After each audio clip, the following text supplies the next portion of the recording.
Salut tout le monde, bienvenue sur la chaîne Rickly Fighters. Les amis, on va parler non pas des 12 univers, mais de mes 12 personnages préférés dans le monde de Dragon Ball, Dragon Ball Z, Dragon Ball Super, Dragon Ball GT, voilà, tout confondu. Et puis, n'hésitez pas à utiliser la zone commentaire pour faire de même. Voilà, les amis. Et puis, en plus de tout ça, petite nouvelle, c'est que Boo Fighters va faire également pareil en vidéo. Voilà, une petite vidéo en collaboration entre lui et moi. Donc, n'hésitez pas aussi à critiquer sa vidéo, critiquer la mienne. Et puis, n'hésitez pas aussi à confronter nos deux classements. Voilà, peut-être que le sien est meilleur que le mien, voilà, selon vous en tout cas. Et peut-être aussi que selon vous, on est en désaccord avec ce que l'on vous a présenté jusqu'à présent. Peut-être qu'on a incohérence avec nous-mêmes. Donc voilà, dites tout ça en commentaire. Mais attention quand même, tout de même, moi, il y a deux choses que je vais m'empêcher de faire. Donc voilà, je vais pas le faire, vous êtes prévenus tout de suite. C'est que premièrement, je ne vais pas vous citer les fusions. Donc Begito, Gogeta, on vous surkiffe, mais hors de question que je vous mette dans le classement. Parce qu'on vous adore, tout simplement. Il n'y a pas besoin de comprendre beaucoup plus, les amis. Et oui, voilà. Deuxième règle, les amis. Deuxième règle, c'est que on évite les personnages des OAV. Bojack, t'es trop stylé, mec. Je ne vais pas te mettre dans le classement parce que voilà, tout simplement, t'es trop stylé. Et puis bon, c'est des personnages qu'on est obligé de limite d'aimer. Kula, pareil. Tapion, les amis. Tapion.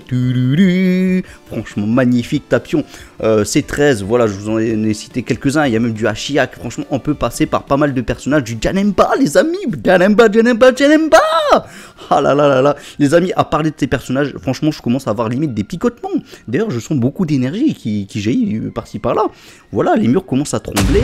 Et là, d'un coup, je commence même à entendre la cloche, les amis. Oui, la cloche, pourquoi? Pour nous indiquer qu'il est temps de commencer. Donc, on va pas perdre plus un instant. C'est parti! Numéro 12. Mais ce n'est que le début. En comparaison avec la puissance, ce n'est que la forme de base. Ah les amis, nous commençons tout de suite sur les chapeaux de roue puisque nous avons une belle petite ex-aequo. Même s'ils n'ont pas le même titre, ils vont de pair ensemble. L'un va avec l'autre et l'autre va avec l'un. Ils sont indissociables, ils sont inséparables. Et les amis, on parle bien entendu du dieu de la destruction Beerus et de Whis l'ange. Ah, rien que de dire leur prénom, ça donne des frayeurs les amis, ça donne des frissons. Ouh, là. Mais attention Whis, ne te manifeste pas autant parce que sinon tu risques de finir comme Merus. Et toi Beerus par contre, arrête de nous faire languir. Montre-nous l'étendue de tes pouvoirs, montre-nous toute ta puissance. On veut voir de quoi tu es capable. Mais ces deux personnages, qu'est-ce qu'ils sont stylés. Ils ont la classe et ils sont tous les deux, voilà, ils ont tous les deux leurs petits traits de caractère et ça fait plaisir. Et puis en plus de tout ça, voilà, avec la nourriture, qu'est-ce qu'ils sont drôles, voilà, on peut pas se séparer d'eux les amis. Waouh, ça c'est vraiment deux personnages qui sont vraiment très attachants et on les adore. Numéro 11, l'aventure continue. Cette fois, on va utiliser la puissance du Kaioken.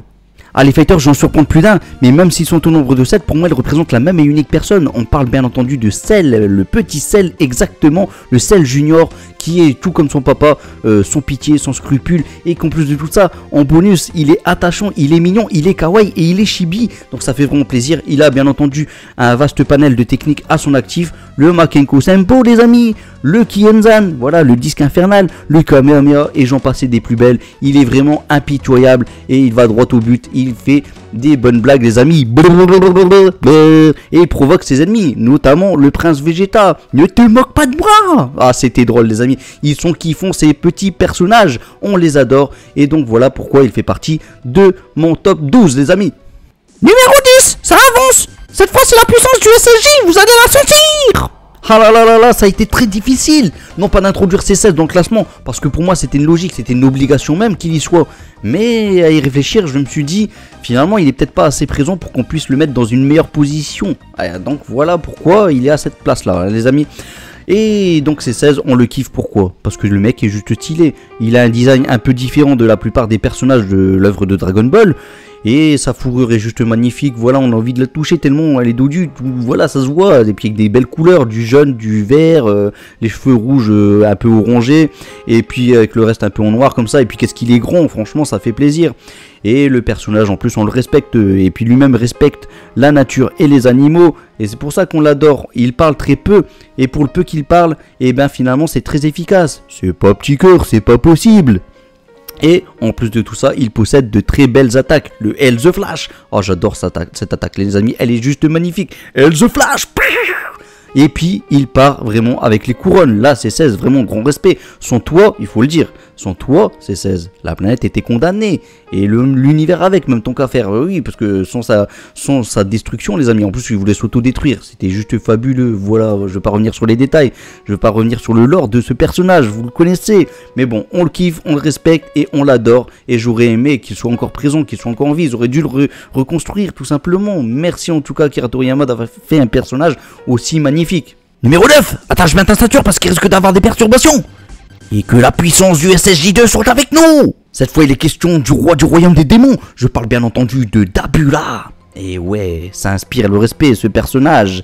Et il n'y a pas que le prénom, parce que son character design, il rappelle quand même les traits de Satan, connu aussi sous le nom de Hades, hein. Et donc du coup il possède des cornes, il possède des yeux bien ténébreux qui nous font vraiment flipper, hein. Moi j'ai les poils qui sont hérissés rien que de voir le personnage. Et puis sa peau qui est rouge, qui nous rappelle quand même la lave les amis, les flammes de l'enfer. Voilà, ce côté un petit peu démoniaque est fort présent chez ce personnage. Et puis le M, ça c'est du bonus de la part de Bibidi, Majin Buu qui lui a causé sa perte, hein. Et puis bon, les couleurs de ses vêtements bleus comme ça, c'est juste beau. Et puis le personnage est grand, franchement on l'adore, on l'adore. Et pas que pour ça, il possède aussi de très belles techniques les amis. L'épée ténébreuse, ah franchement ça coupe tout sur son passage. C'est beau, des belles techniques qu'il a. Une petite lance qu'il a lancée contre Majin Buu, c'était pas suffisant bien entendu. Ce n'est pas tout, attention quand même à sa salive, piou, attention à ses petits jets les amis, parce que s'il vous touche, s'il lance un petit postillon, et bien là vous allez être pétrifié, vous allez être transformé en statue de pierre. Donc voilà, franchement ce personnage est quand même assez complet et il fait vraiment flipper. Moi j'adore et j'aurais aimé avoir un arc concernant peut-être son peuple, peut-être concernant les Makai Yoshin par exemple les amis. Donc voilà, vraiment ce personnage on l'adore pour le design et puis on espère avoir quelque chose derrière concernant son peuple par exemple, je sais pas, ou les Makai Yoshin en tout cas. Voilà, j'ai assez parlé les amis, ce personnage on le kiffe, c'est tout, c'est comme ça. Numéro 8, vite, appelez les pompiers. Cette fois il va falloir utiliser la puissance du SSJ3. Ah, ne me demandez pas pourquoi il est là, mais c'est comme ça. Hercule Satan, on lui doit le respect. Il a pu s'en sortir dans des situations très critiques. Lui aussi a connu la peur, il a connu la terreur, il a connu les pires moments. Et ouais, et grâce à lui, on a connu le meilleur aussi, faut l'avouer. Mais donc Hercule a pu quand même faire croire qu'il a vaincu Cell, et ça c'est juste ouf. Il a même fait croire qu'il avait un gros mal de ventre, tout ça. Et ensuite contre Trunks, voilà, Trunks qui avait gagné le tournoi junior, eh bien il s'est laissé prendre le coup de poing. Donc voilà, encore une fois il s'en sort dans des situations vraiment très compliquées. Et puis à ses 18 il lui a promis de l'argent, et puis donc du coup il a pu faire son fameux coup de poing à retardement.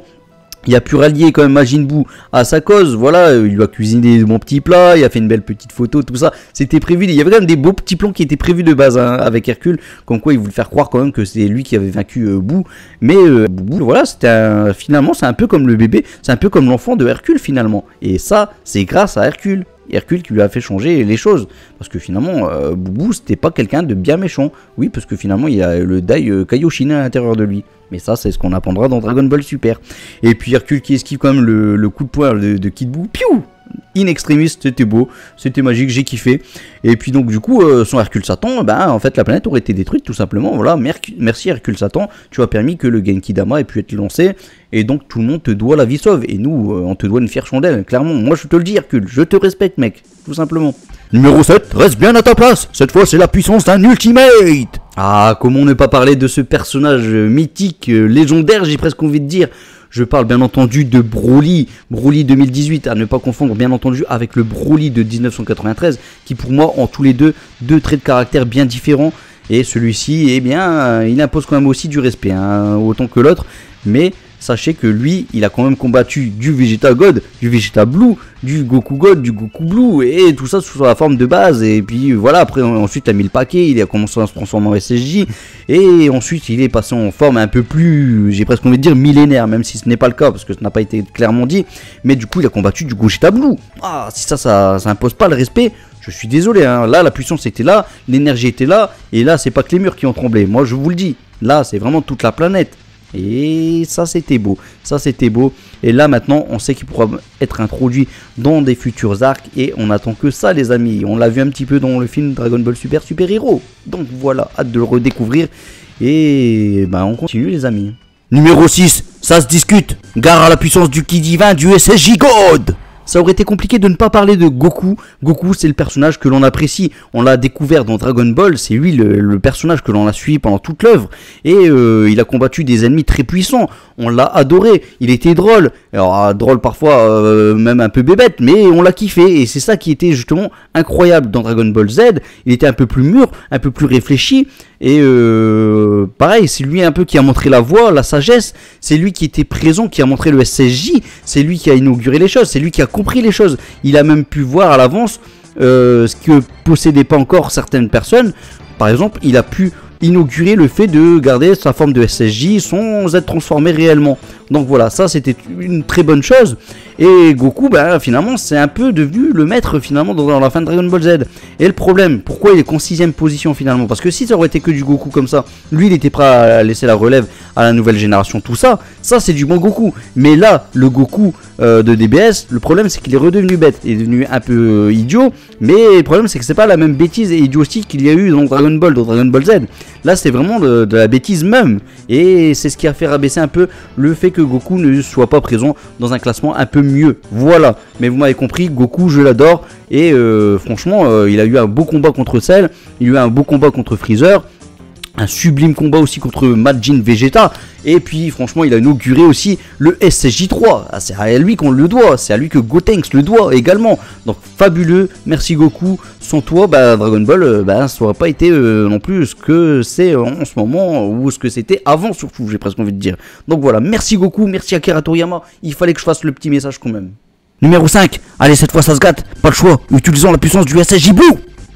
Ah, le prince Vegeta, on l'adore pour plusieurs choses les amis, notamment ses punchlines. On dirait que vous saignez. Est-ce du sang ou de l'huile? C'est une phrase qu'il dit à C19. C'est juste magistral, c'était beau. Il est impitoyable avec ses ennemis. Il les explose sans aucun scrupule. Boum, c'en est fini de toi. Et aussi, voilà, ce petit côté un petit peu, je m'entraîne pour obtenir ce que je veux. Voilà, c'est le travail, Krillin. Voilà, c'est comme ça qu'il a obtenu toutes ces transformations, en gros. Hein. Vraiment, c'est avec le travail, avec l'entraînement acharné, tout simplement. Et puis, qu'est-ce qu'il est charismatique. On l'adore, voilà, vraiment, son design à lui, il est vraiment sympa. Et franchement, plus on le voit, mieux c'est, hein, j'ai presque envie de dire. Et malgré tout, il a quand même commis quelques erreurs, mais on le pardonne. Voilà, il a laissé Cell devenir parfait, mais derrière, on a eu quand même du beau combat entre Gohan et Perfect Cell. Donc voilà, c'est tout bénef dans un sens.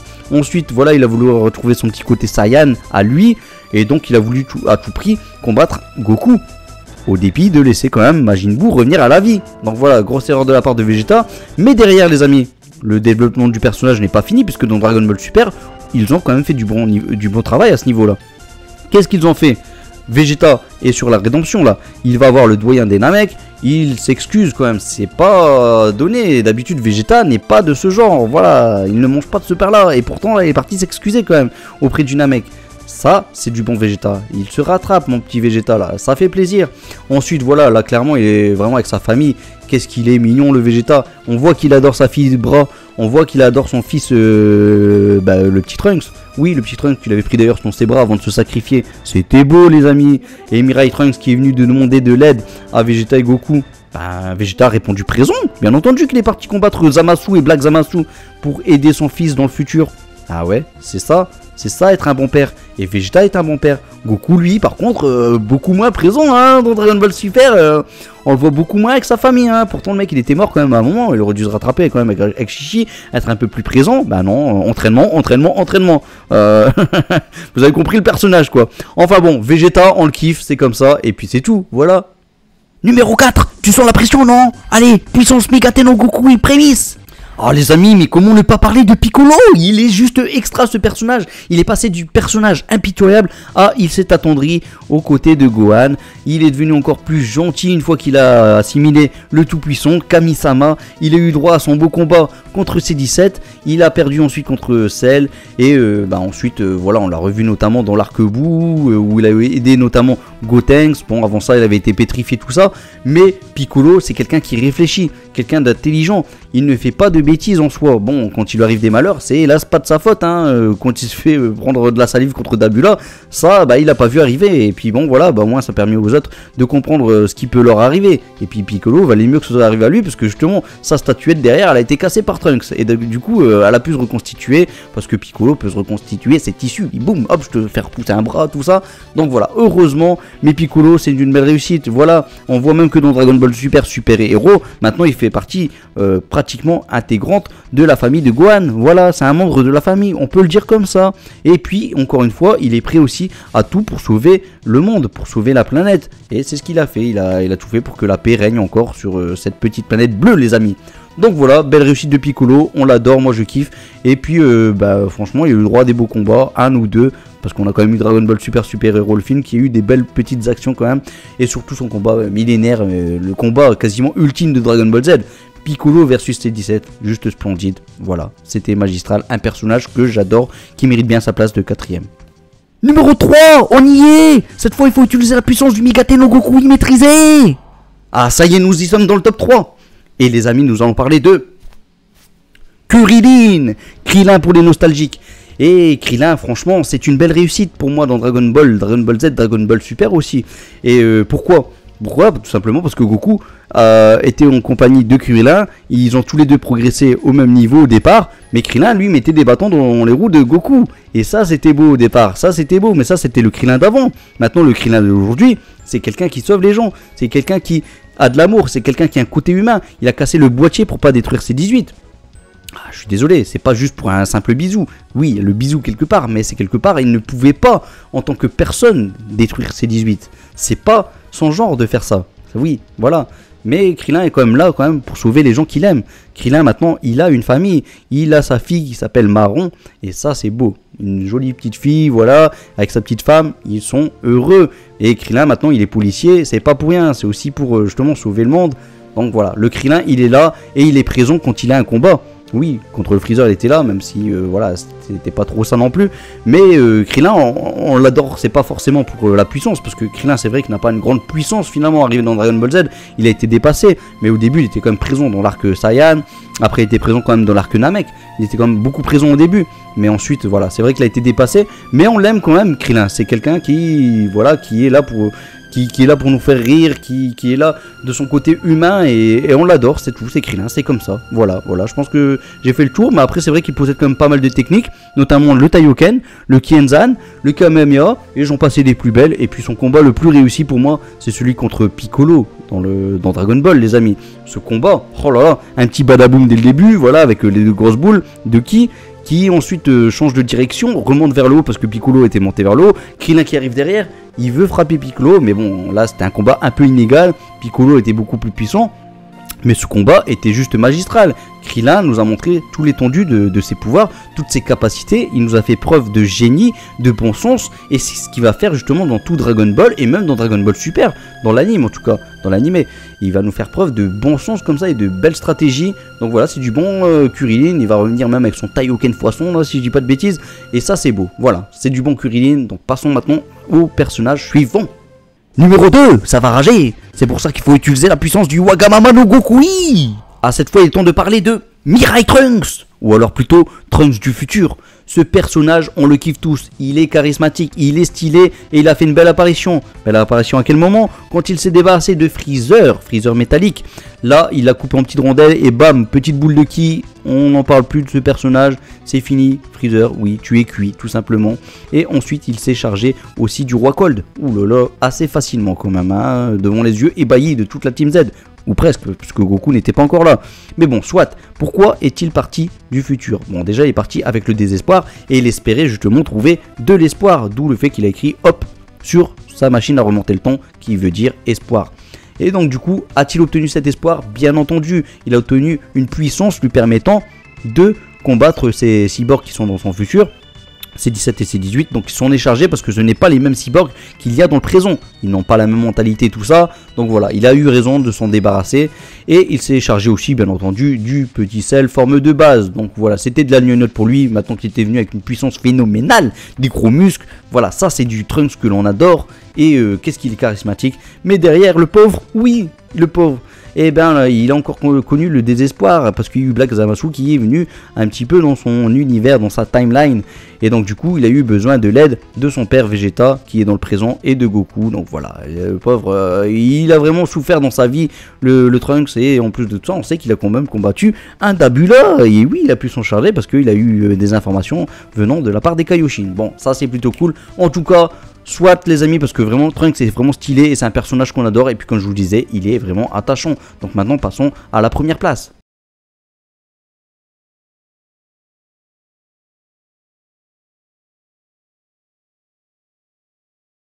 Eh bah oui, c'est logique les amis, vous attendiez à quoi? Bien sûr que c'est Gohan le numéro 1, c'était normal, il a toujours été présent dans mon cœur, et c'est un peu lui qui incarne le Masenko. Sans Gohan, il n'y a pas de Masenko, sans Masenko, il n'y a pas de Shenrikli Fighters, donc c'était logique. Gohan c'est the beast of the best of the beast, et puis on peut que le kiffer, il a la puissance, il a la rage, il a la technique, il a appris de tout le monde, il a la tendresse, il a la douceur, bah, il faut pas l'embêter bien sûr, il faut pas l'embêter, Freezer en a subi un peu les conséquences, il faut pas le titiller, parce que sinon ça part direct. Ça part direct et boum, tu dégustes quoi. Tu dégustes, c'est Gohan, et c'est ça qu'on adore. C'est le fait que les gens, si on l'embête de trop, bah ils dégustent. Mais voilà, à force de chercher quelqu'un, finalement, on finit par le trouver. Bah c'est ça qui s'est passé avec Gohan, c'est ça qui se passe tout le temps. Arrêtez de le chercher comme ça, arrêtez de l'embêter, parce qu'on embête Gohan, on touche à sa famille, on touche à ses amis. Mais là, ça fait mal, là, ça fait très mal. Bah oui, Cell il a dégusté, Freezer l'a dégusté, Boo il a dégusté, et Cell Max il a plus que dégusté. Voilà, il a rendu son dernier souffle même, le pauvre. Oh là là. Mais bon, en plus il venait qu'à peine de naître, mais bon, ça c'est autre chose. Mais franchement, le Gohan, on l'adore. Le Gohan en plus, c'est un personnage quand même qui a bien progressé. On a découvert surtout les aventures de Dragon Ball Z. Pour moi, c'est le véritable héros de Dragon Ball Z, Gohan. Bah oui, c'est avec lui qu'on a découvert toutes les aventures de DBZ, les amis. Sans Gohan, bah il n'y a plus de planète, tout simplement. Ouais, Gohan, il était là, il était omniprésent, et puis bon, finalement, à la fin, vous allez me dire, ouais, mais non, c'est Goku. Non. À la fin, on veut surtout nous montrer qu'il y a la transmission à la nouvelle génération. Donc même Gohan va peut-être transmettre aussi son savoir peut-être à sa fille Pan. Voilà, donc Gohan, on n'a pas encore fini d'en entendre parler. Il y a encore pas mal de choses à découvrir. Il peut être lui-même le maître de sa propre fille.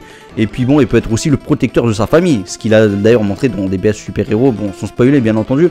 Mais voilà, ce Gohan, c'est un Gohan qu'on kiffe. Il a encore pas mal de choses à faire et à nous faire découvrir. Il a encore pas mal de choses lui-même à découvrir. Il est encore jeune, il a encore beaucoup de potentiel en lui. Pour ceux qui pensent que le Gohan Beast c'est la forme finale d'un Gohan et qu'il y aura du Black Freezer derrière qui va peut-être devenir plus fort, qui risque de devenir un Platine Freezer ou je ne sais quoi, qui peut avoir un Goku qui risque d'avoir un Migateno Goku et au-dessus encore. Je pense que pour moi, et je l'espère, parce que dans la fin de DBZ, Gohan a toujours été Gohan était le plus fort, en tout cas à la fin de l'arc Boo. Donc j'espère qu'à la fin de DBS, Gohan sera le plus fort aussi. Ou alors qu'il aura transmis son savoir et tout ça à Pan et qui sera peut-être elle-même devenue la plus forte. Ou peut-être un autre personnage, peut-être Oob, moi ça me gêne pas. Mais voilà. Il faut qu'on reste sur les bails de Dragon Ball Z. Akira Toriyama était dans cette optique-là.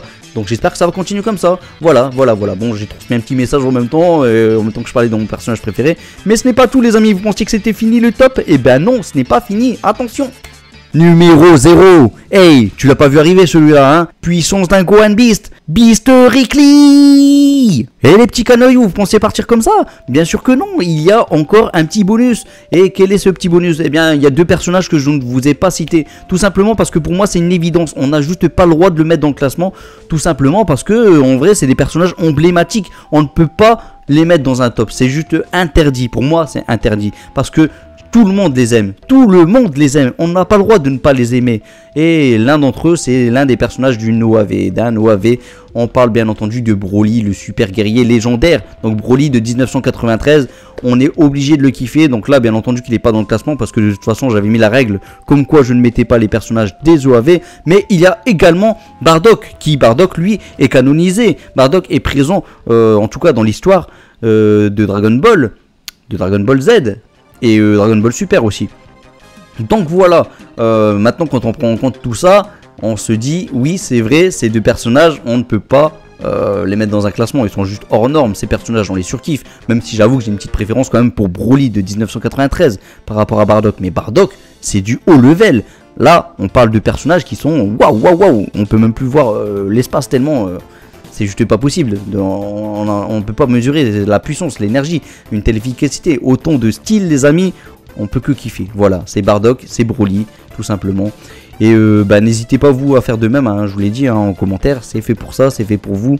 La petite critique aussi sur cette vidéo, sur celle de Boo Fighters, dites-moi quel top vous avez préféré sur les deux, pourquoi pas. Bon, c'est pas un concours forcément, mais voilà, ça peut être intéressant malgré tout.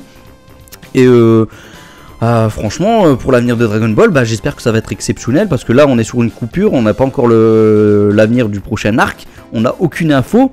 Donc beaucoup de surprises qui peuvent arriver, j'espère que ça va bien se passer pour notre Dragon Ball. Parce que voilà, c'est vrai que Dragon Ball Super, quelque part, ils nous ont fait un petit peu souffrir aussi par-ci par-là. Mais il y a eu quand même de bonnes choses. Et puis bon, c'est aussi ce qui nous tient encore attachés à cette œuvre. Donc voilà, c'est normal. Il y a quand même des bonnes choses. Et heureusement, parce que sinon, si tout était tout noir, ça ne fonctionnerait pas. Et puis beaucoup, moi-même, je ne serais plus présent. Peut-être même sur la chaîne. Il n'y aurait pas de chaîne tout simplement s'il n'y avait pas Dragon Ball. Donc voilà, donc je compte sur vous. En tout cas, si vous avez aimé cette vidéo, pour lâcher le petit like comme d'habitude. Puis bon, le commentaire, je compte sur vous parce que là vraiment j'ai hâte de voir ce que vous avez pensé de tout ça, ce que vous pensez, voilà, quels sont vos personnages préférés. Peut-être qu'il y a des personnages que j'ai pu oublier, mais voilà, bon, peu importe. En tout cas, je vais voir, il y aura des surprises, c'est sûr et certain. Et puis je compte sur vous justement pour me surprendre, tout simplement, voilà.